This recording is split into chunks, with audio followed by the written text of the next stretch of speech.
Revista, iniciando mais um programa com assuntos super interessantes. Então sejam muito bem-vindos e fiquem ligados no programa de hoje, que nós vamos conversar com gente bacana e trazer para nossa roda de conversa temas que você vai curtir. O ano era 1964, o dia 31 de março. Esse ano e esse dia marcaram definitivamente a história do Brasil. Foi nesse dia que o Brasil viveu a deposição do então presidente João Goulart por um golpe militar que originou o início da ditadura militar, que durou até 1985, ou seja, 21 anos. Muito já se escreveu, se falou e pesquisou sobre esse período. Mas será que ainda há o que falar? É o que nós vamos saber sobre esse tema com a historiadora Luciene Carris, que lançou o livro 1964, O que ainda nos resta dizer. E o teatro segue bombando com seus espaços lotados e muitas atividades acontecendo. A Companhia dos Atores, importante marco no Teatro do Rio de Janeiro, completa 35 anos e está promovendo o projeto Sede Viva, apresentando várias ações, como encenações, oficinas, festivais, entre outros, sobre curadoria do renomado, querido ator e diretor César Augusto. A folia do carnaval chega à telona. Isso mesmo, o bloco Meu Bem, Volto Já deixou sua marca no Carnaval Carioca e se despede da folia em grande estilo após 30 anos de desfiles, com a exibição do documentário Último Desfile, Meu Bem, Volto Já, que reflete as mudanças do carnaval de rua ao longo de 3 décadas e aborda a história do bloco e de seus participantes. Para a gente saber mais sobre esse assunto, quem fala conosco sobre o filme é a jornalista e pesquisadora cultural Andréia Estevão, que é a roteirista do filme. Muito obrigada a vocês pela presença de vocês no programa de hoje. Muito bom receber vocês e falar sobre esses assuntos muito interessantes, né? A gente vai falar de teatro, a gente vai falar de literatura e a gente vai falar de blocos de rua, que é um assunto que a gente acha que só acontece no carnaval, mas nós não estamos no carnaval e o filme vai começar a acontecer agora, tá certo? É isso. Luciene, o que te motivou a escrever um livro, como eu disse, que já se falou muito a respeito, é um assunto pesado, mas importante. O que levou você a pesquisar um pouco mais sobre esse assunto? Então, antes de tudo, obrigada pelo convite. Prazer estar aqui ao lado de vocês. Prazer é nosso. Nossos ouvintes, os telespectadores. Prazer é nosso. Então, o que motivou foi o ano de 2023. Né? Eu, com um amigo que mora no Canadá, a gente teve a ideia, né, seria a terceira parceria, de pensar essa efeméride de 2024. O livro teria sido lançado ano passado, mas por atrasos, enfim, foi lançado esse ano, agora em março de 2025. E o que motivou justamente era o período que o qual a gente atravessava, não? Um período de revisionismo por parte, né, de um grupo ideológico em relação a essa data específica, marcada também por certas o negacionismo, evidentemente, as fake news a respeito dados sobre a ditadura militar. Né? A ditadura militar, esse período sendo visto como um bom momento, um momento nostálgico, de uma forma positiva. E o fato também de eu ser nordestina, né, e ter vindo para o Rio de Janeiro no final da década de 70 com a minha família, evidentemente por conta dessa falta de oportunidade na cidade onde eu nasci, chamada Campina Grande. Então, o Nordeste foi bem afetado, né, pela ditadura civil militar. Você já pesquisou muito sobre esse assunto e provavelmente mais ainda para escrever o livro. O que de mais curioso você descobriu que você ainda não tinha se dado conta? Então, eu tenho que esclarecer que o livro, na verdade, eu sou uma das organizadoras desse livro. Você tem outros autores que colaboram, eu tenho um né? capítulo específico que eu escrevi em coautoria com uma autora. E entre os capítulos escritos pelos meus colegas, historiadoras e historiadores, tem um capítulo específico que eu acho muito interessante, que é observar como a ditadura militar pode ser analisada a partir dos LPs. Né? Talvez a juventude não sabe o que é um LP, nem CD. Então vamos falar, LP era um negócio grande, assim, que se usava para ouvir músicas, que se colocava numa coisa que se chamava radiovitrola, que as pessoas nem devem saber o que é isso mais. Né? Mas procura no Google, dá um Google lá. E aí tem esse artigo que é muito interessante do Vicente Saúl, que ele analisa os LPs a partir dos LPs, né, de Elis Regina, Maria Bethânia, Gal Costa. Também tem outros autores que também analisam do ponto de vista da arte.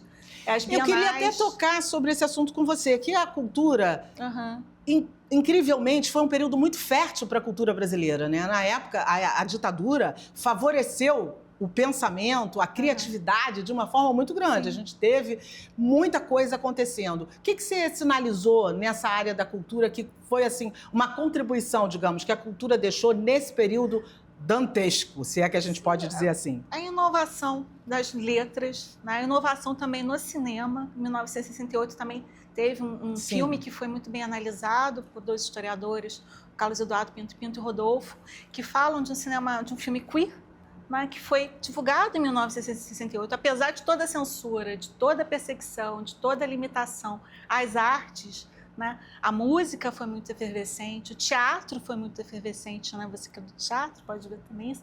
Quantas pessoas, quantas peças foram, né, aqui na cidade onde a gente está, né? Quantos teatros haviam, né? Quantas coisas aconteciam. E eu acho que vale uma observação, que eu acho que o César pode completar muito melhor do que eu.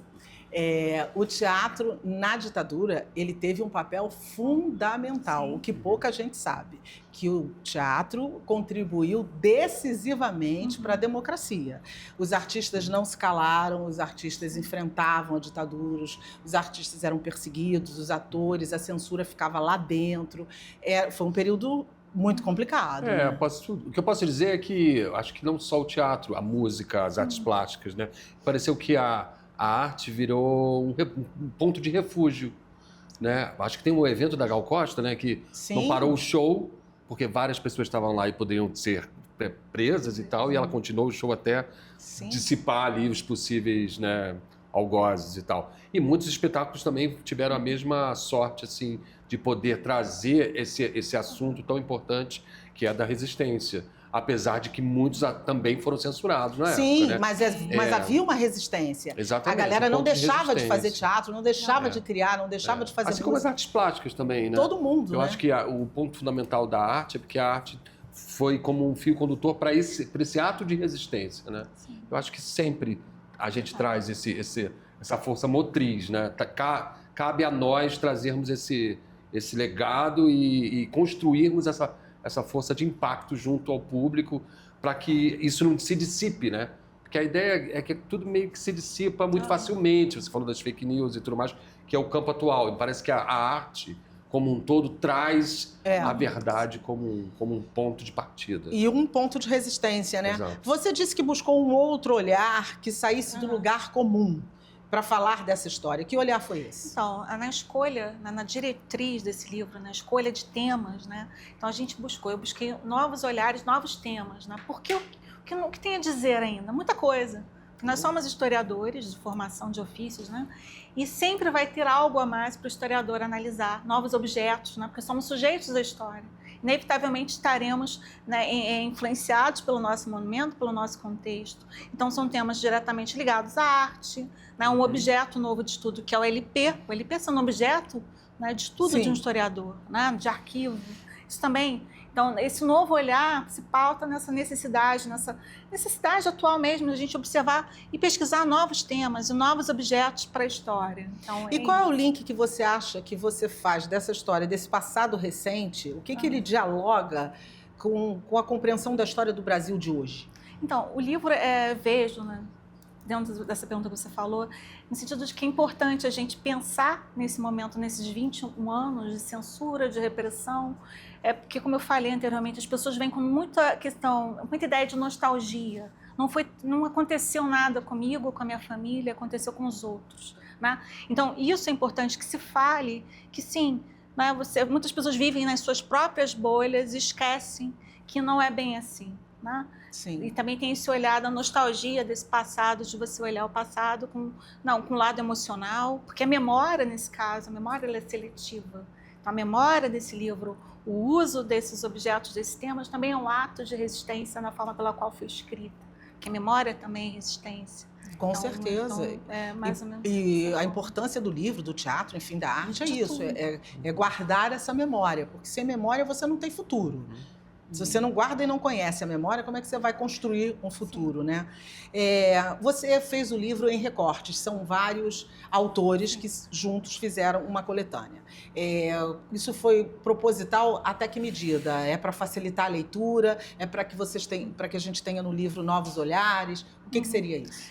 para trazer novos olhares. Somos 11 autores, são 8 capítulos, tem capítulos escritos de coautoria, como o meu, por exemplo, com a Marianilda, mas trazer novos olhares sobre a história. Talvez a história da ditadura militar no Brasil seja o segundo tema mais estudado, né? O professor Jorge Ferreira, na semana passada, falou isso. O primeiro tema é escravidão.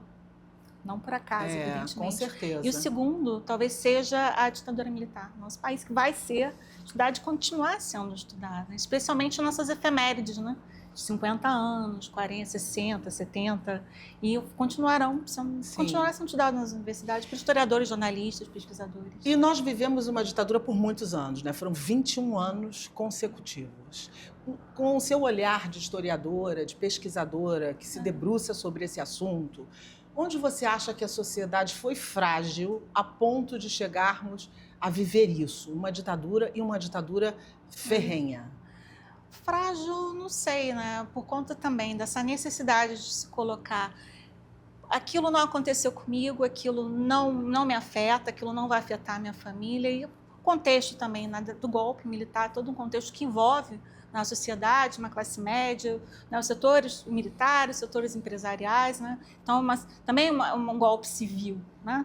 Então, o que a gente vimos nos últimos anos, né? Também foi um momento muito sério, que as nossas instituições democráticas ficaram fragilizadas, né? Em todo momento que se discute a questão da memória, que é trazida esses temas, né, dessa nostalgia positiva em relação... As nossas instituições democráticas, como elas existem, acabam sendo fragilizadas, sendo atacadas. Também o livro é importante por isso. E a memória, nesse caso, trazendo esses temas, esses objetos, é importante para lembrar que a gente precisa resistir a isso, né? Na sua linha de pesquisa, você passou por entrevistas? Você entrevistou pessoas ou vocês entrevistaram pessoas que passaram por esse período, deixaram algum depoimento que você possa destacar? Então, no caso específico do meu capítulo, do meu livro, né, que se tiver liberdade de falar um pouco, né, sobre Claro, ele, deve. É o capítulo que eu falo sobre a comunidade do Horto, que foi um tema que eu atravessei numa pesquisa anterior para um livro sobre o Jardim Botânico, chama História do Jardim Botânico, Recanto Proletário, na Zona Sul Carioca. E teve um capítulo que eu falo sobre essa comunidade, como essa comunidade ela foi afetada durante a ditadura militar no Jardim Botânico. É uma comunidade que eu acredito que agora está tendo uma resolução positiva em relação à sua regularização fundiária, mas ela foi afetada em que sentido? Tentaram ali tirar aquela comunidade, estabelecer 32 prédios de até 4 andares, mais ou menos, 4 a 5 andares, no Jardim Botânico, na região do Horto, para colocar as pessoas que seriam removidas da Lagoa Rodrigo de Freitas de outras regiões, né? É uma forma. O governo de Carlos Lacerda se pensou também em colocar ali um cemitério, tirando aquela população que lá existe. Hoje são 621 famílias. E ali eu registrei, levantei, junto com a Marianilda, pessoas que participaram, né, disso, como a Elze, que é uma botânica, é moradora do Jardim Botânico da comunidade do Horto e botânica do Jardim Botânico instituição. E ela foi uma das lideranças que falou que não poderia ser colocado ali por causa do impacto ambiental, mas também... isso consta no seu livro? Consta. A gente isso é muito interessante. Traz a fala dela. Ainda há perguntas sem respostas? Sobre a ditadura? Sim, sobre o que você pesquisou. Vai ter, sempre a gente vai ter perguntas e respostas ainda a serem dadas sobre esse tema. E para você, como historiadora, o que você achou que foi assim a pior coisa que você pôde detectar na sua pesquisa? Qual foi o pior da ditadura, se é que pode ter pior do pior, né? Porque a gente já estava vivendo o pior. Não sei se dá para ter pior do pior, mas teve algum ponto? Que a gente analisou, que eu li, né? Por exemplo, o capítulo da Andréa Queiroz, que é uma pesquisadora, historiadora da UFRJ, que ela traz a história da invasão, do massacre da Praia Vermelha, que é a invasão dos militares da Faculdade de Medicina. A Faculdade de Medicina ela é destruída, né, depois, a invasão em 66, depois ela é destruída. E tem todo o impacto da prisão desses jovens estudantes de medicina, né, que foram muitos presos, muitos professores, ela também traz, foram expulsos, exonerados, evidentemente colocados em exílio também, né, se exilaram depois. Perseguição, tortura, né? A tortura como instrumento de Estado, né? É verdade. Então, assim, isso é uma coisa grave, é uma coisa que a gente tem que se pensar. Porque uma coisa é não concordar com o que uma outra pessoa diga para você, outra coisa é você usar da violência e de qualquer outro artifício ligado à violência, que seja física, censura, enfim, que não te permita falar.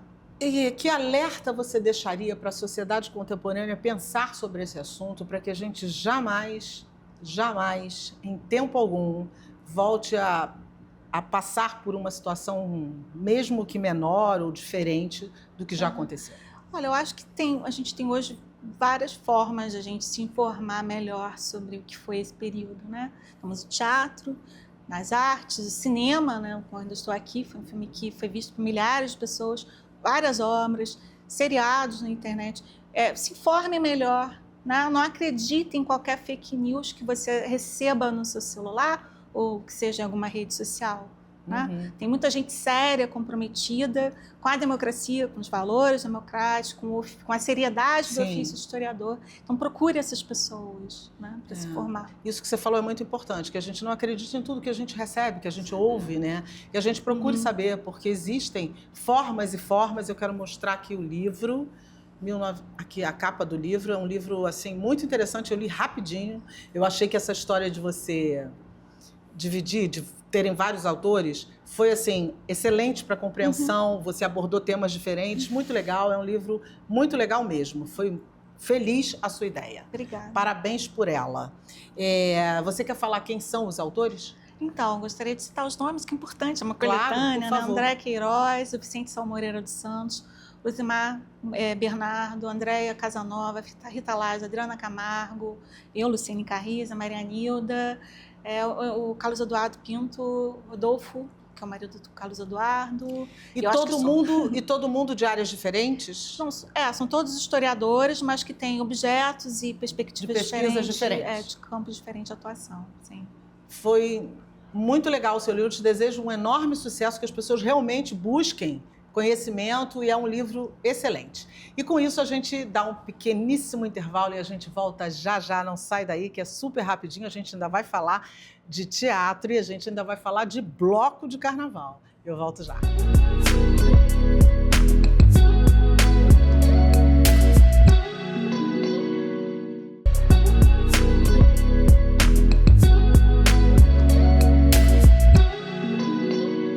De volta com o nosso Alerj Revista de hoje, eu vou conversar agora, como eu disse, com o querido amigo, experimentadíssimo ator, diretor, ele anda bombando por aí, fazendo e acontecendo.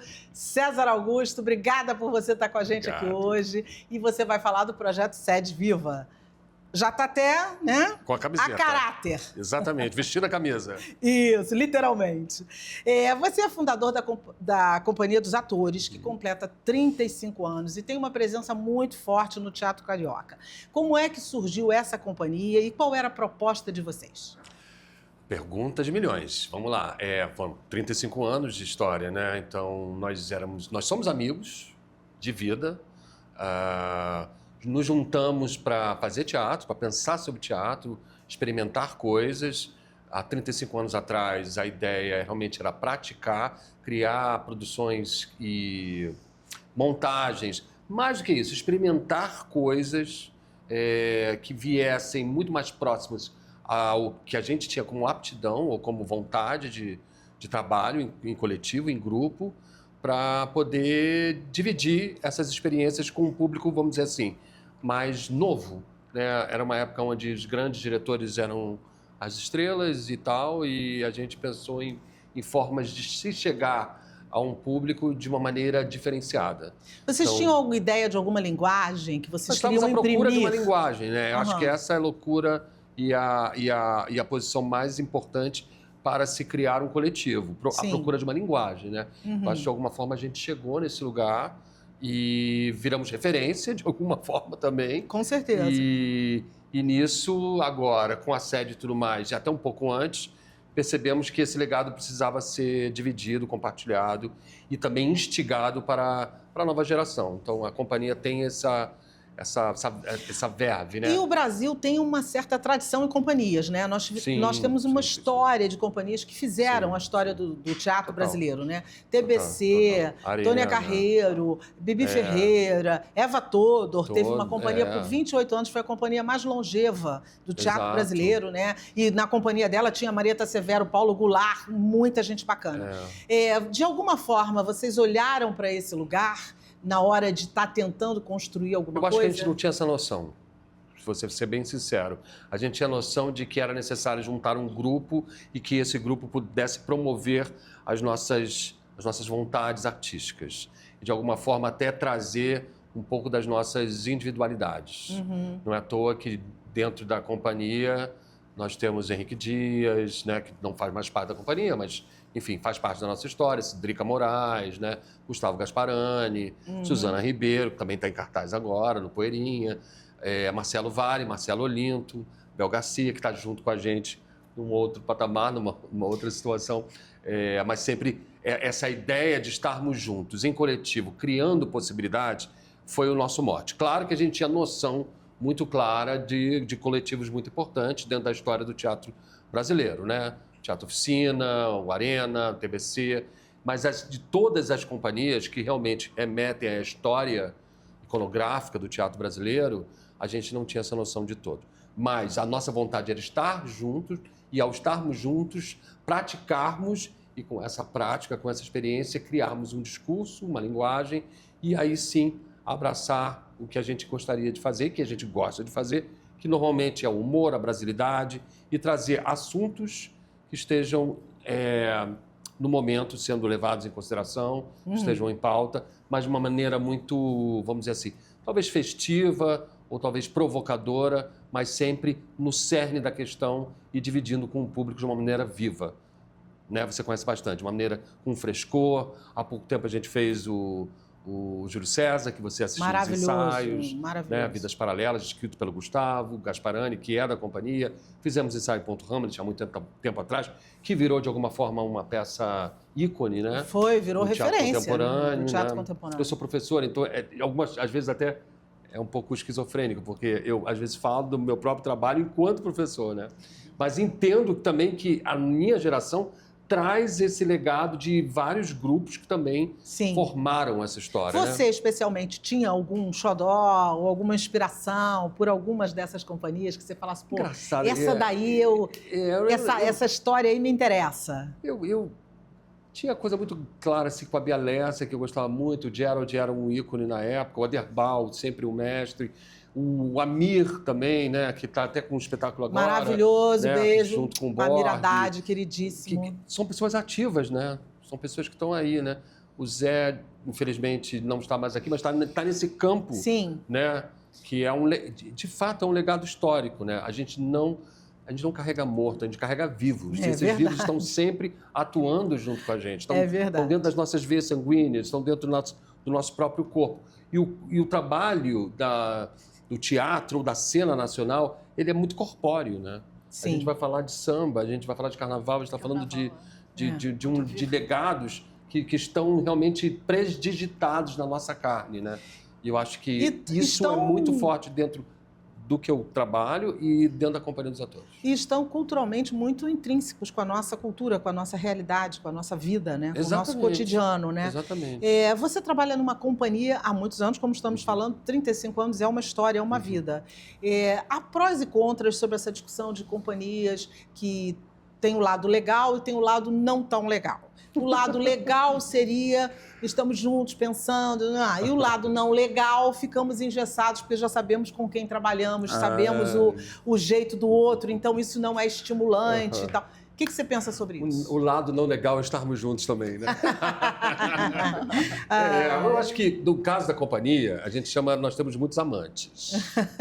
Então, cada trabalho que a gente vem a fazer, a gente está sempre chamando pessoas que, de alguma forma, ou já fizeram parte da nossa história, ou a gente quer trabalhar junto. Como, de fato, nós somos mais isso, porque eu dirijo, sou ator, né? Não escrevo, mas o Gustavo também dirige, Suzana dirige, escreve agora. Me parece que a gente está sempre flertando com pessoas que estão no nosso imaginário ou no nosso desejo artístico, né? Já trabalhamos com o Rodrigo Portela, trabalhamos com várias pessoas Fernando Eiras, que não faz parte da companhia, mas é muito próximo, né? Malu Gali.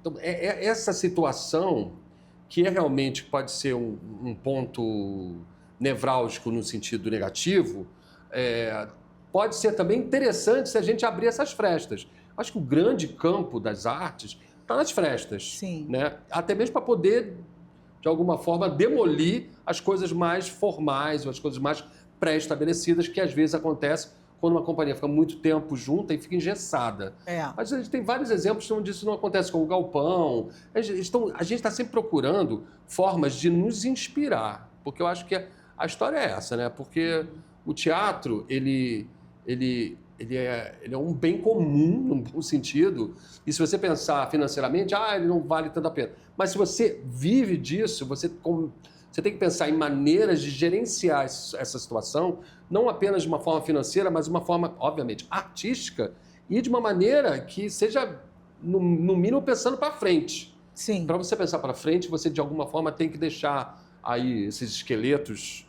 para trás e ganhar outros horizontes. Eu acho que a companhia traz isso. O fato da sede, já puxando um pouquinho esse lugar, é um hub, é exatamente a célula que traz esse lugar geracional e traz também a possibilidade de possibilitarmos novos encontros. Você falou de um pensamento contemporâneo que o teatro caminha, né? Tem que caminhar. Qual é a toada do teatro contemporâneo para você?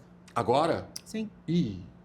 O que você acha? Segunda pergunta de milhões, hein? Qual é o olhar, né, que você está tendo sobre o teatro contemporâneo? Ele mudou. E mudou no quê? Ele mudou no sentido da necessidade de comunicação com o público. Assim, de uma proximidade maior com o público. Eu venho de uma geração que talvez usava até essa palavra como jargão, você conhece muito bem disso, uma relação mais hermética, né? Uma relação mais estética, né? Ou para poucos e tal. Eu confesso que eu tenho um lado meu que adora isso, não vou deixar isso, não. Eu adoro, eu gosto das coisas mais densas, profundas e tudo mais. Mas tem um outro lado que eu quero estar com o público. E eu quero que o público venha. E preciso dividir essa capacidade de trazer algo erudito, será que essa palavra ainda existe, e trazer para o mundo popular. Eu acho que nesse sentido... E será que existe ainda uma barreira com relação a isso? Talvez não. Sim. Essa geração nova, ela traz, por exemplo, o samba como um ponto de referência muito claro. Muito claro. Me parece que ela está imantada por uma certa necessidade tangível mesmo de estar com pessoas. Então, me parece que a produção atual, ela está sempre pensando numa forma mais próxima com o público, até mesmo mais festiva. E se a gente pensar assim, no nosso passado, a gente vai trazer o Borg, a gente vai trazer o Haddad, com certeza. A gente vai trazer o Zé, a gente vai trazer a Companhia dos Atores, a gente vai trazer o Galpão, vai trazer grupos, artistas, referências que trazem isso como ponto de partida.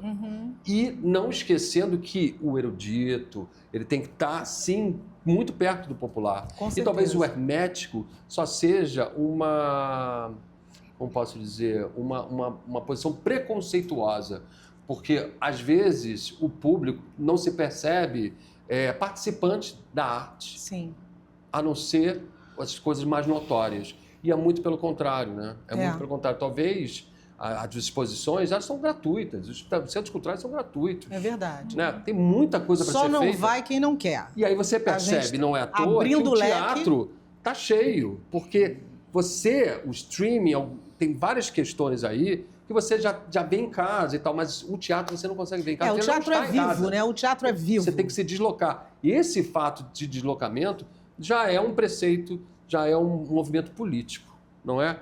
E exatamente se juntando, nos unindo, é que a gente traz uma força motriz de mudança. E eu acho que essa nova geração está de olho nisso.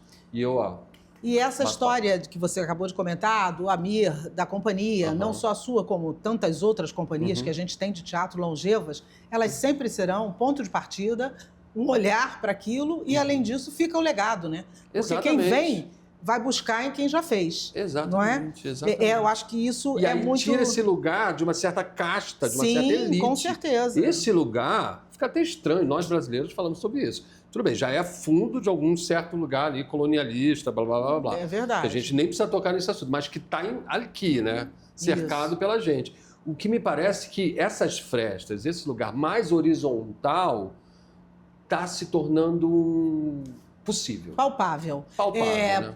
Essa história também é importante tocar nesse assunto, porque essa história de que das artes, por exemplo, o teatro é elitista, isso é uma farsa. Isso é uma bobagem das maiores. É uma máscara. E é uma bobagem das maiores. Não social, nunca foi. Não existe isso. O teatro, É uma arte como qualquer outra, para o Sim. povo, feita para as pessoas. Sim. Todo mundo deve e precisa ter esse acesso. É um Uhum. lugar de reflexão, de entretenimento, de muita coisa que pode emergir dali.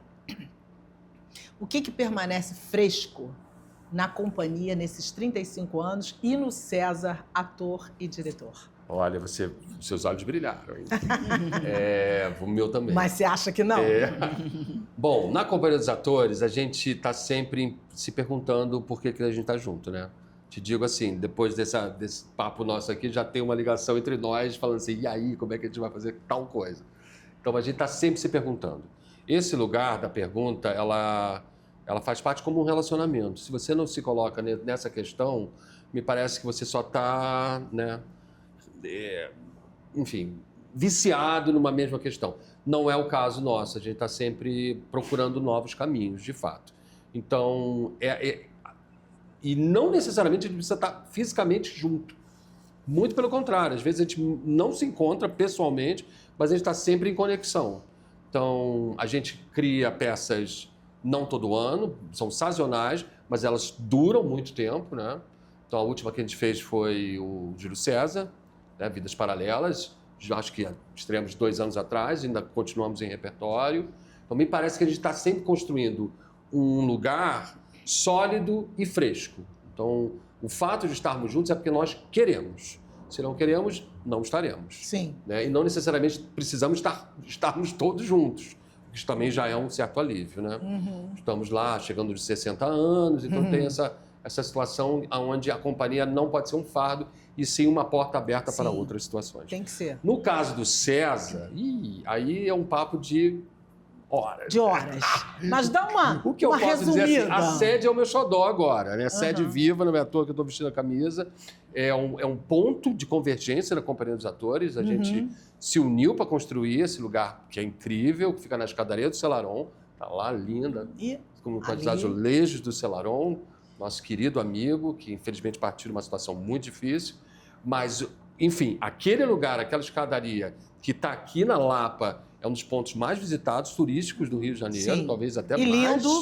Gratuito. E lindo. Né? Lindo. Faz parte, né? Um símbolo da cidade. A gente é a primeira casa direita.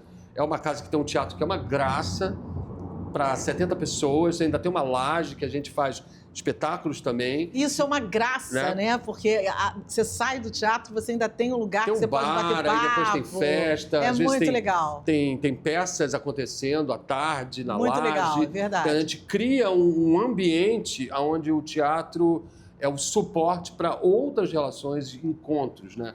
Acho que aqui através dos encontros. Agora, eu quero que você a gente fale do consegue. projeto Sede Viva. Sede Viva. Sede Viva é uma O que acontece? beleza. Como é que você faz essa curadoria? O que está rolando? Conta pra gente. É uma loucura, é uma maravilha, e loucura no sentido da percepção do novo, né? Eu detesto a palavra do jargão da loucura, mas a loucura como pulsão de vida. É um lugar de encontros, exatamente. A gente tem o patrocínio do Procultura, da Secretaria Municipal de Cultura, ganhamos o edital, né? Fizemos as coisas todas lá certinhas e fomos selecionados para isso.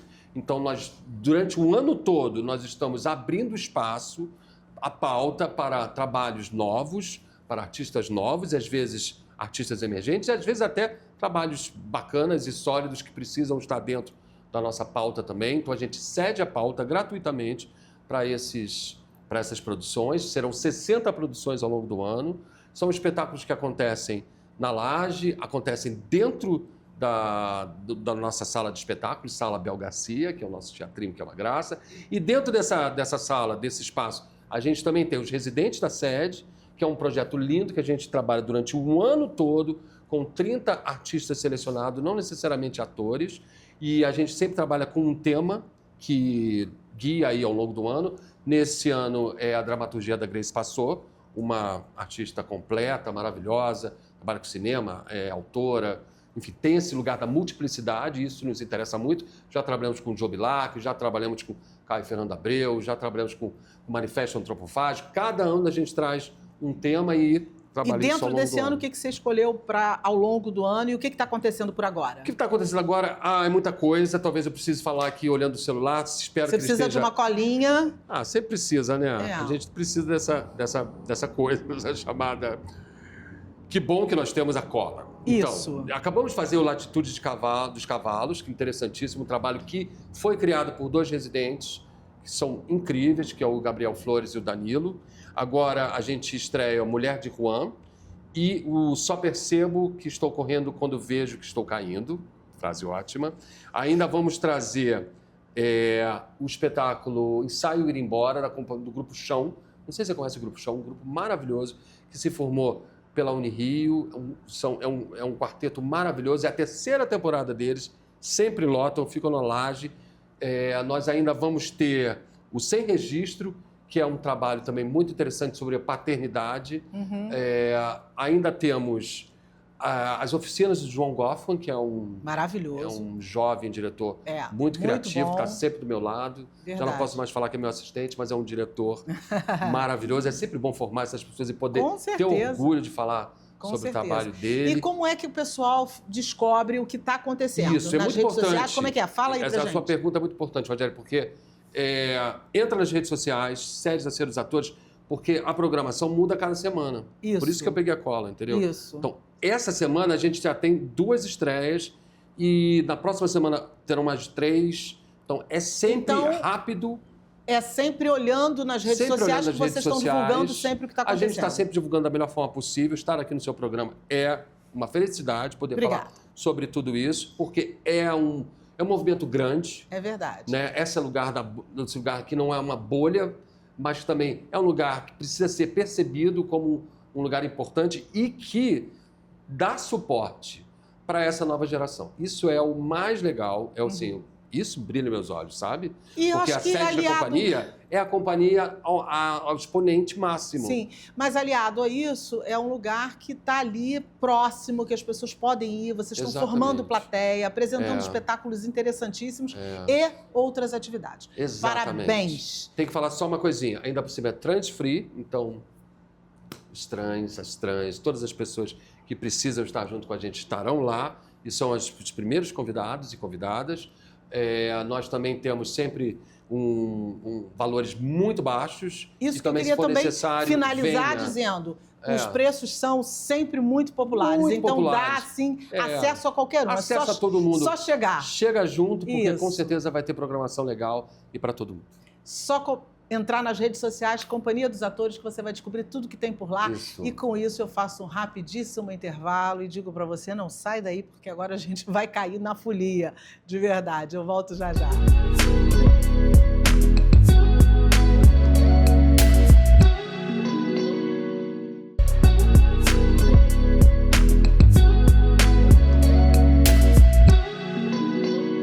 De volta com a Alerj Revista hoje, agora eu vou conversar com a Andréia Estevão, que vai falar sobre o documentário que ela produz a respeito do bloco Meu Bem, Volto Já. Andréia, quem é que teve a ideia de criar o bloco? Bom, foi um grupo de pessoas, né, de moradores do Leme, e o presidente, que é presidente do bloco até hoje, é um argentino conhecido nas rodas de samba, em todo, enfim, ele é um apaixonado pelo Rio de Janeiro, já está aqui há mais de 40 anos, e foi ele um dos fundadores e é hoje era até esse ano o presidente do bloco. Só que ele decidiu que o bloco já tinha cumprido a sua trajetória de 30 anos de carnaval. Então, o documentário que é um curta, né, sobre o último desfile do bloco Meu Bem, Volto Já. E como é que é a tua história com esse bloco? Onde é que você entra nessa história? Qual é a tua participação nisso? Como é que você viveu esses 30 anos? Bom, eu não vivi os 30 anos, eu vivi os últimos 17. Sim. Porque, eu sempre gostei de carnaval desde criança. Uma imagem muito forte para mim era quando eu morava em Vista Alegre, no subúrbio carioca. Que tem blocos abertos, o subúrbio do Rio de Janeiro tem bloco pra caramba. Então, a minha memória de criança era perplexa com o desfile do Bafo da Onça na Estrada da Gol Grande, que é uma avenida, que era uma avenida super movimentada, ainda, né? Super movimentada, e ela parou para passar o bloco. Então, isso, para uma criança de 4 ou 5 anos, era uma coisa, assim, surpreendente. Todo mundo fantasiado, o Bafo, um bloco grande, né? Super grande. E aquilo me tocou. Meus pais também me levavam para a Cinelândia para ver os blocos durante o carnaval. E quando eu me vi, né, autônoma para escolher, eu estava lá no Imprensa Que Eu Gamo, estava no Simpatia Quase Amor. E, enfim, bloco jornalista que eu sou, né, também formado em jornalismo. O jornalista é um povo que gosta também muito de carnaval. E, enfim, gosta frequentando, de jornalista gente, adora carnaval, uma conversa, de festa, adora gente, de papo, adora trocar, né? Porque é disso que a gente vive, é do dia a dia. Isso. E, enfim, então eu sou jornalista, mas também professora universitária, e aí conheci o Jorge, né? Conhecido como Jorgito Sápia, conhecido como Jorgito, e comecei a namorar com o Jorgito. E aí comecei a frequentar o bloco dele. Eu não frequentava o bloco dele, embora conhecesse de nome o bloco, né? Um bloco importante dessa geração de blocos surgidos na década de 80, da qual, né, também o Imprensa e também o Barbas, o Simpatia Quase Amor fazem parte. Uhum. E aí o que aconteceu comigo? O carnaval ele é assim, né? O carnaval entra na vida da gente, ele vai tomando cada vez mais conta da vida da gente, depois a gente não sai nunca mais dele. É muito curioso. E ele se desdobra em 1000 possibilidades também expressivas, né? Como né, do Sim. bloco em si, de fazer samba para os blocos, participar das disputas e fazer parte da ala das baianas, do bloco do Meu Bem Volto Já, que eles faziam essa homenagem, né, a essas mulheres importantes do nosso carnaval. E então eu comecei a participar mais ativamente e a conhecer por dentro a produção dos blocos. Isso foi fascinante para mim e isso é que, na verdade, me despertou para a pesquisa sobre carnaval de rua. E o que você descobriu nessa pesquisa? O que acontece nesse meio que a gente não sabe ou que o Fulião vai lá e nem tem ideia? Exatamente. Então, assim, eu resumo, né? Vou falar, Sim, depois comentar, mas eu resumo dizendo o seguinte. Eu fiquei muito impressionada com os laços que são criados em torno do carnaval, da escola de samba, a gente já sabia, em torno também dos blocos de carnaval de rua. Então, são tecidos laços importantíssimos que eu considero os laços fortíssimos. Você construir uma cidade, que aí a gente está falando disso, né? Por que ser carioca é tão... A gente se orgulha tanto de ser carioca? Por que o Rio de Janeiro ele é um lugar que as pessoas, né, se interessam, são fascinadas em participar, em querer vir, de querer morar no Rio de Janeiro? E eu acho que esses laços formados em torno do carnaval, da música, eles são fundamentais para essa cidade que a gente vive, né? Ela ser tão interessante, tão pulsante. Tão Então, diversa também, né? Isso, e tão diversa, né? Porque tem isso. O carnaval faz você se deslocar pela cidade. Carnaval de rua faz você se deslocar pela cidade. Carnaval das escolas de samba faz você se deslocar pela cidade. Então Esse bloco fica ali no Leme. Vocês desfilam pelo Leme, é isso ali, pela Zona Sul Carioca. Seria isso? Exatamente. E ele surgiu também no vácuo das Diretas Já. Então, você acha que o carnaval, as manifestações populares, elas também são palco para essa voz, desse lugar dissonante da sociedade, desse lugar que às vezes entristece? Você acha que funciona? Sim, então, ter nascido, né, nesse vácuo das Diretas Já, esses blocos terem surgido aí, diz respeito a isso, né? Há um prazer recuperado de poder ocupar as ruas com alegria coletivamente. Então, assim, essa ideia de sociedade, né, que parece uma coisa descolada, ela é vivida, né? Por isso que eu falo dos laços sociais. Uma cidade tecida a partir dos encontros, da força criativa, do humor, do contato, né? Que ele estava falando aqui, né? Do contato físico. Isso é muito importante. Então, essas ideias de ocupar a rua com alegria é uma ideia política que está presente, né, no carnaval do carnaval carioca desde sempre. E que vai ganhando novas tonalidades de acordo com os contextos políticos e sociais E acaba que brincando gente se vive. fala muito sério, né? É na Sim. brincadeira que se fala coisa...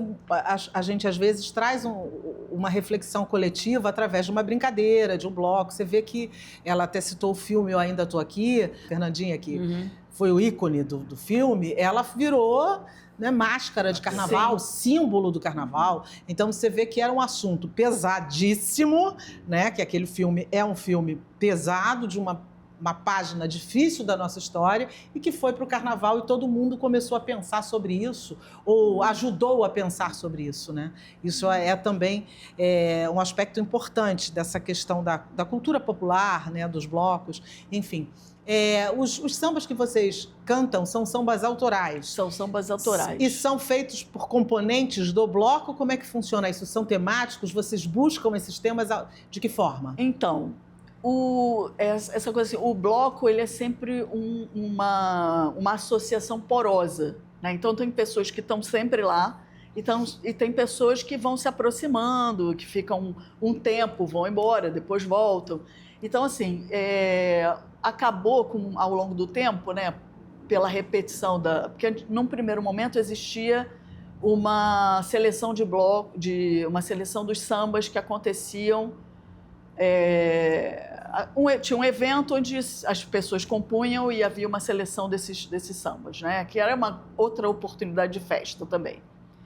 Com o tempo, né, mais recentemente, essas pessoas que recorrentemente participavam, criou-se uma espécie de grupo de compositores, que também era super permeável. Então, essas pessoas gostam de participar, gostam do bloco e querem participar. Mas elas não necessariamente são componentes do bloco. Não, elas não são componentes do bloco. Podem ser ou não. Não tem essa estrutura Sim. muito rígida, entendeu? Tem o Jorgito, que é quem organiza. Sim. Tem a galera que faz parte das Baianas, mas que também é quem nunca tinha... Às vezes as pessoas vêm e falam, eu também quero participar da aula das Baianas. E alguém não quer mais, está cansado, quer ir a outro bloco. Então existe essa passagem, né? Então... ele é uma coisa interessante, porque existe uma coesão e uma porosidade, né, nos blocos de carnaval. Então, assim, os sambas são feitos sempre muito a partir de uma crônica da cidade, do país, né, do que está na ordem do dia. Vocês escolhem um tema para aquele ano e aí vai. Na verdade, existe assim, coisas que a gente fala assim, isso é piada pronta. Acontecimentos, né, da vida nacional, da vida carioca, você diz, isso é piada pronta. Isso é o principal alimento para a composição. Da composição dos sambas. E o que mudou, no seu ponto de vista, nos últimos 30 anos nos blocos do Rio de Janeiro? Qual foi a principal mudança nesses últimos 30 anos? Não, a gente tem algumas mudanças que eu acho que são importantes. A gente tem um crescimento exponencial, né, que a gente pode localizar a partir de 2000, mas com um impacto surpreendente a partir de 2010. E que eu acho que tem a ver com a possibilidade que as pessoas têm hoje de se conectar e de dizer, olha, isso aqui está legal, está acontecendo aqui, então os blocos foram crescendo e foram surgindo novos blocos. E as pessoas deixaram de viajar para ficar no Rio de Janeiro, para poder vivenciar. Porque teve um momento que houve uma retomada mesmo, né? Porque há um tempo atrás ficava... que o Rio de Janeiro era vazio. Vazio. Sim, era bom para ir ao cinema e ao restaurante, estava vazio. Quem ficava no Rio era para não a não ser escolas de samba. Isso que eu ia falar, só ficava a escola de samba. Burgueses, assim, tirar foto na revista Manchete. Isso aí. Não tinha uma coisa assim? Sim, tinha sim. isso. Bares de gala. Eram os grandes bailes, né? E tinha a escola de samba e depois era isso, e né? a maravilha que virou o Rio de Janeiro, virou um grande palco, né? Exatamente. Acho que é geracional também, né? Também. Então tem essa geração. Mas você acha que, por exemplo, esse boom que deu, chegou de certa forma a inviabilizar a vivência dos blocos? Pois é, então você tem isso, né? Você tem um crescimento muito grande do número de blocos e você tem um crescimento muito grande do número de foliões e também atraindo turistas nacionais e internacionais. Mas eu acho que tem também uma coisa geracional. Então você tem, porque assim, esses blocos que surgiram, né, no esteio aí das diretas eles já começaram a levar muito mais gente na rua. Se você viajava, você começava a ficar porque você conhecia, você frequentava. Né? Tinham as escolhas de samba, que eram festas também, que eram feitas lá no Jardim Botânico, na sede desses pequenos clubes, né, que ainda existiam aí. E você tem uma nova geração que passou a se interessar também pelo carnaval. Né? Você tem alguns precursores, né, que a gente diz que essa nova geração de blocos, ela é uma geração também que vai entender que ser músico e ocupar a cidade, poder tocar na rua, é uma questão de cidadania. Porque a gente tem uma virada... Então, a gente tem uma virada também no mercado musical. Sim. E aí esses músicos têm que se reinventar. É verdade. E, de alguma maneira, ocupar a rua era uma maneira... E, de certa forma, eles estão mostrando os seus trabalhos, né? Sim. No tempo que você está ali, você está tocando, você está fazendo, você está acontecendo, né? Por que o bloco decidiu terminar? O que aconteceu? Qual foi o motivo? Qual foi a razão de encerrar depois de 30 anos? Ele e alguns outros desses blocos tradicionais, né? Estão enrolando a bandeira, né? Que a gente diz. Enfim, tem uma burocracia. Hoje em dia é muito mais difícil e complicado você colocar o bloco na rua. Então, você tem que pedir autorização para o bombeiro e para a polícia, para não sei o quê. E isso, as coisas não se resolvem rapidamente. Às vezes, você fica naquela angústia, porque a autorização final que você vai poder, de fato, botar o bloco na rua, sai, às vezes, no mesmo dia, no dia de manhã. Você vai sair do bloco de tarde, sai de manhã, sai no dia anterior. Então, até a hora de sair, você não sabe se vai poder sair. Então, não tem um jeito de consertar isso, não, porque isso daí... Olha... Os blocos, o carnaval está no calendário da cidade, faz parte da cidade, né? Sim, está no calendário. Existem debates importantíssimos. Os blocos hoje, vários blocos, né, muitos blocos hoje se reúnem em torno de associações para poder dialogar de uma maneira mais efetiva com a prefeitura, com essas outras entidades, mostrando que às vezes existem exigências que não cabem para uma instituição que é uma associação de pessoas. Um bloco carnavalesco, ali. Né? Que na verdade é uma brincadeira arrumadinha, vamos dizer assim. Isso né? é uma coisa. A outra é a percepção de que, me parece, que alguma coisa mudou nesse carnaval. Então, assim, esse grupo imenso, né, que a gente tem aí, que é legal, que renova o carnaval, que reinventa o carnaval,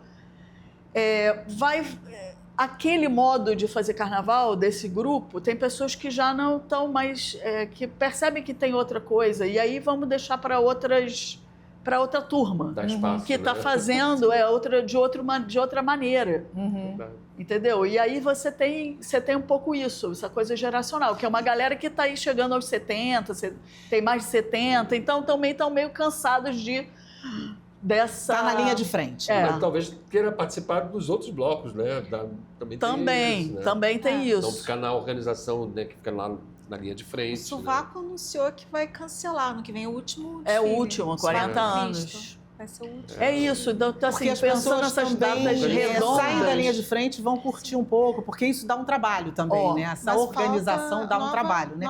Eu quero falar agora sobre o filme que você está fazendo, o último desfile, que tem uma proposta de falar desses 30 anos, não é isso? E você vai ter umas rodas de conversa. Fala pra gente por que te deu qual foi o teu insight para fazer, obviamente, porque é para guardar uma memória, mas o que você traz no filme?